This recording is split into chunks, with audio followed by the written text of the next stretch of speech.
Hi. Today I'd like to talk about wellness as it applies to our body, our physical body. So, our wellness around our sensations, any movements in our muscles and joints, and anything that is a physical sensation and physical kind of process, and how it applies to our wellness and overall sense of feeling good. So, as you've probably heard about or read in multiple places, the mind follows the body and vice versa. A lot of times, the body is showing us what is happening in our general state of well being. And sometimes there's a connection between the way we feel in the physical body, such as a pain or a discomfort in some way, or something as simple as hunger, and our emotional state and overall well being. So there's a few elements that very clearly affect the way we function and the way we perceive the world, particularly because a lot of our physical sensations definitely impact our emotional states. And there's been many experiments conducted to connect the kinds of hormones and molecules and just different processes that are important to happen in the brain to maintain kind of a balance in our well-being, and a lack of attention to certain physical processes. So the first is hunger. So hunger can definitely cause sensations and changes in the mood that is very similar to kind of a very deep sadness, or a sudden depression, not in like a clinical deep sense, but just kind of a overwhelming feeling of that something is wrong. There are receptors in our brain that connect to the feeling of hunger. So if there's overwhelming hunger, there can also come up emotions and feelings of overwhelming sadness. So hopefully you don't really keep yourself hungry for too long, and hopefully your eating habits are balanced enough that you kind of maintain a good sense of well-being, while also eating what makes you feel well and makes you feel energized. So a few things to notice around your different feelings throughout the day. If you feel slightly more tired or possibly more sad, and there may be no particular reason, situational, why those emotions may come in. Maybe you're feeling slightly hungry. If you're not eating regularly enough at either regular intervals or eating enough at those intervals, that might also cause certain emotions or sensations that may seem very strange in a way, or just purely psychological, but it may simply be just the need for sugar in your body to function. The other thing is thirst. So for a while, I didn't really think how much water impacts our mood, and it clearly and deeply impacts our brain activity. And thirst can cause certain sensations similar to hunger, in that we feel more tired than usual, and maybe just sad and just kind of malaise in general. So lately, I've been drinking a lot more, and keeping a bottle of water, like a canister or cups, basically leaving cups with different drinks all over the apartment. And that's been really nice for me, and it's kind of helped me maintain this kind of balanced feeling. So eating in regular intervals, eating enough during those intervals, possibly snacking in between if that's what your body needs. Different people have different levels of physical activity, so everyone has different physical needs for the kinds of food and the amounts of food. But in addition, to be drinking enough water, and not necessarily juice or something that's high in sugar, but really just kind of the liquid water itself. I've been drinking a lot of tea myself because I like the flavor of tea, but in between I kind of drink water as well. So thirst is a very important element in creating a more connected and substantial feeling of wellness, especially throughout the day, and kind of maintaining a certain energy level throughout the day.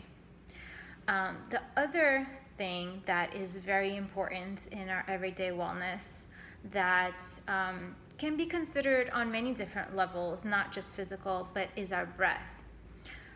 So along with hunger and thirst, if you pay attention to the breath, you will really tune in to your emotions and sensations and the stress levels that you may be experiencing.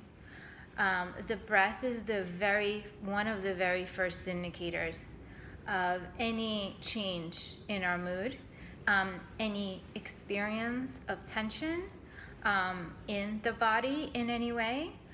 And when you notice if you're breathing deeper or shallower or faster or slower, any kind of change from what your regular normal breathing pattern might be, when you notice that, it's not necessary for you to examine what's happening, though you can if you have the time, but you can simply revert to a few deep breaths, and that will basically reset. So I'm sure you've heard this before, but I wanted to really mention breath and stress the importance of breath, because I found as I'm learning more about it, breath is a super powerful and super simple, it's always there, technique and tool, and it's essentially a monitor of what is happening in our body.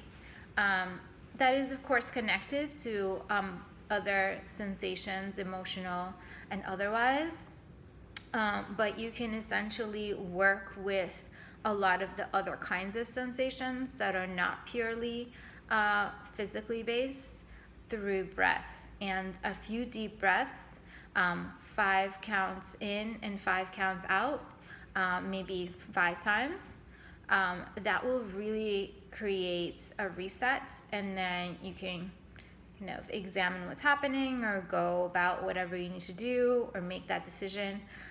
So breath is a very important element of our body, and that keeps our body going and is very connected to a sense of wellness, connectedness, and just wholeness in general. So another element of body wellness is posture. Posture is another sign of tension, and a lot of times posture can be determined by the kinds of stresses we experience and where we habitually tend to store kind of feelings of tension and stress. And this could be conscious or unconscious, the way that our body simply takes in and experiences tension and stress and then kind of reacts to it or responds to it in a way. So in terms of posture, of course, your shoulders and your back and your spine is a big part of that.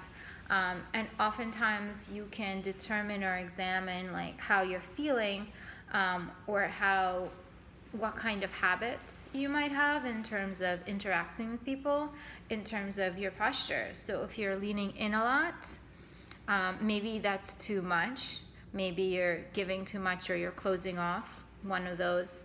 But either way, it may be, it also causes a bit of stress on your lower back when you're leaning in for too long. Or if you're leaning back too much as well, similarly, it's just a little too much, so it causes more stress on your back. But if you notice where you're leaning into or out of, and kind of bring yourself back to a more straight back with shoulders kind of relaxed and open, that might help you rebalance and reset and kind of see where you're at. The other thing around posture is the neck and where we hold our head. That can give you signs and clues around your attitude towards other people and how you interact, and kind of some of the expectations that you might hold around interactions, and some of the habits that you might also inherit or be practicing that you may want to adjust or continue with. But it's good to notice the kind of posture that you hold your head at. And one of the last but definitely very important elements in body wellness is movement. So the body speaks to you in many different ways. We have such an intricate system that stress held in for too long in different parts of the body can be expressed in innumerable diseases and pain and other sensations.